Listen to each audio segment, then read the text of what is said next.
안녕하세요. 액티브셀, 액티브라이프 제프닥터 어영 원장입니다. 비만을 동반한 만성 질병이 있거나 다이어트에 반복적으로 실패하신 분들이 많이 찾아옵니다. 이런 분들을 길려보면 다음과 같은 이야기를 합니다. 자, 비만 치료는 간절한데 정말 어떻게 절망적인 상태에 있고 별로 안 먹는데 살이 찐다. 또 맹물을 마셔도 살이 찐다. 밀가루 음식, 쌀가루 음식, 예를 들어서 떡볶이, 음료수, 치킨 등 당질 일시 높은 것을 무의식적으로 저녁에 많이 찾는다고 합니다. 또 피부로 체온율이 안 되니까 선풍기나 틀고 여름에 창문 열고 자고 또 커피, 녹차, 홍차 등 카페인을 찾고 또 운동하는데도 별로 효과가 없고 지쳐서 탈진됐다고 합니다. 깊은 잠을 못 자고 대부분 기분이 우울해지고 밤에 무호흡증 생기고 또 코골이를 또 합니다. 또 소화비만도 있고 또 젊은 비만, 또 폐경기 비만들이 많습니다. 근데 이분들 보면은 근육이 실제로 육포 상태예요. 자, 왜 이런 습관들이 비만이 되고 다이어트에 실패하게 되는 걸까요?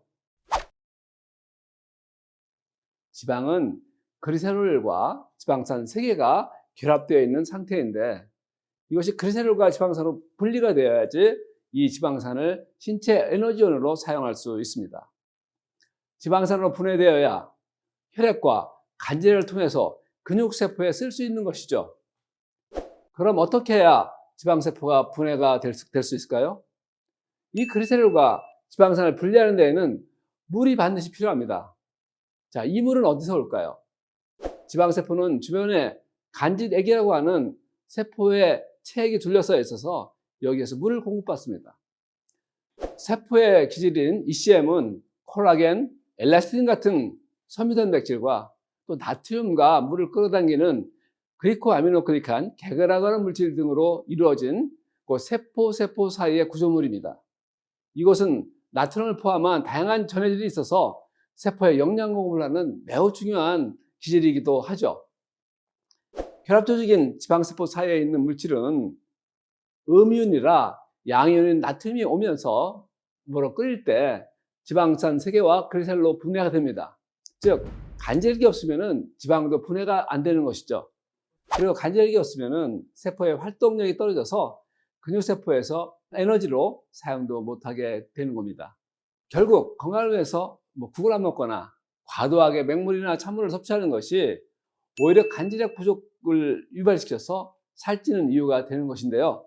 왜냐하면 우리 몸에 맹물이 들어가면 우리 몸은 혈액과 간질액의 삼탑을 유지하기 위해서 항잉여호론이 나오지 않아서 물이 흡수되지 않고 소변으로 배출됩니다.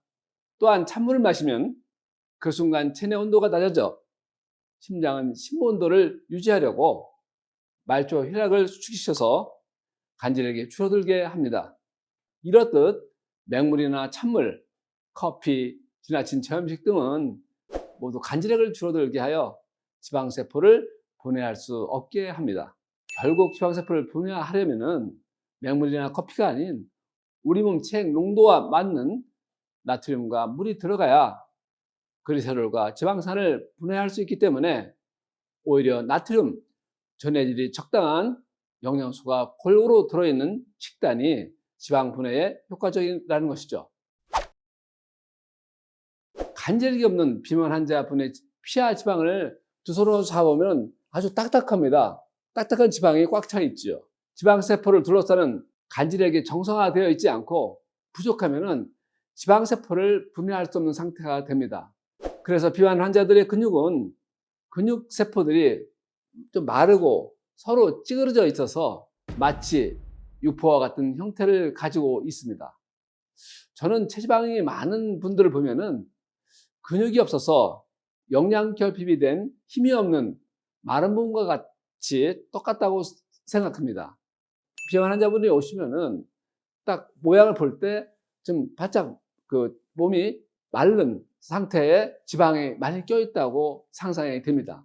근육세포 사이에 간질이 없어서 근육 없는 마른 분들과 똑같은 형태인 거죠.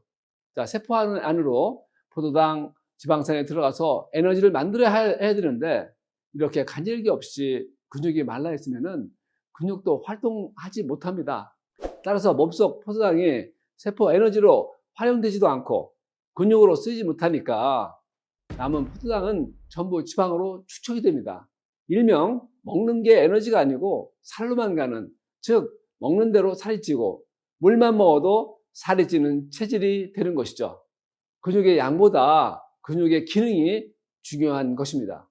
말초 혈관과 근육 간질액을 정상화시켜서 그리셀롤과 지방산이 세포 안으로 유입하면 에너지로 사용하게 되기 때문에 지방 감소가 일어나고 근육세포가 활성화되어서 기초대사량이 증가되는 것이죠.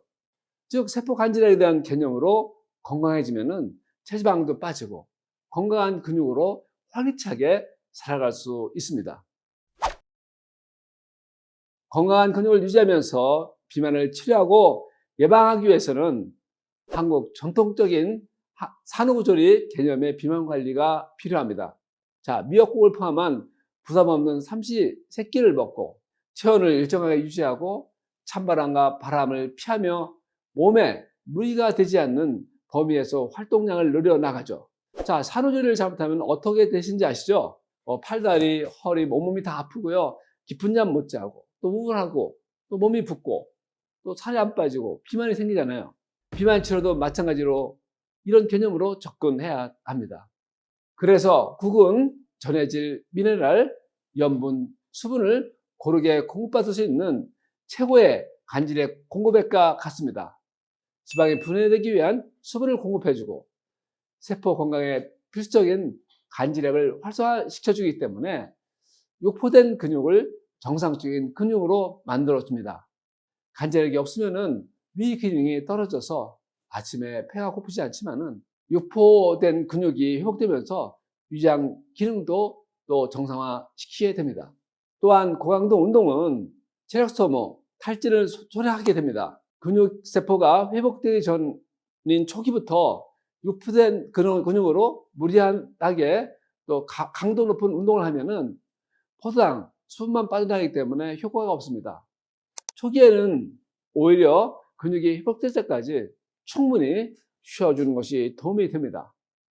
그 개인별 몸의 상태에 따라 가지고 산책부터 단계별로 운동을 해 나갈 때 체력이 강화되고 혈액량이 유지되고 만성질환 예방 등에 효과적일 수가 있는 것입니다.